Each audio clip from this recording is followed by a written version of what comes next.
Hello po guys! Ito po yung mga paninda na pinamili ni Papa at nag-a-arrange po siya ngayon. Ayan po, pinapakita po ni Mama yung mga paninda na binili ni Papa. Ayan po. Dadami din po yan mamaya pagkatapos ni Papa mag-arrange. Ayan po, makikita niyo po yung mga ano dyan, kape, noodles, log. Ayan po.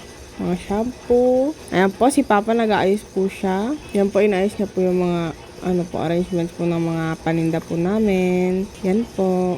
Ayan po, konti pa lang po yung mga paninda na nakasabit po. Katulad po ng mga chichirya. Yan po.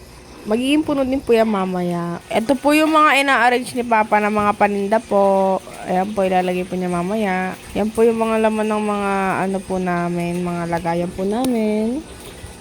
Ayan po si Papa. Mga dilata po namin, ayan po, at mga iba pa po nakasabit dyan.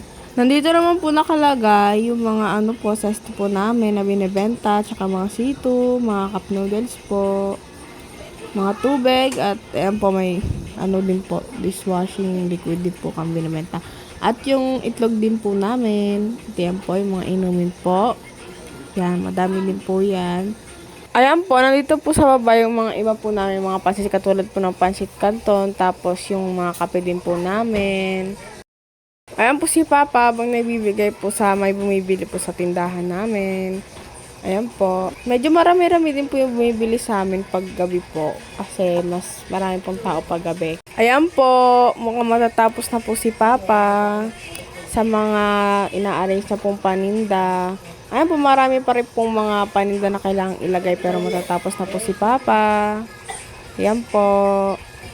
May mga kulang pa po dyan pero ilalagay din po ni Papa yan. Ayan po, mukhang hindi pa rin po tapos si Papa.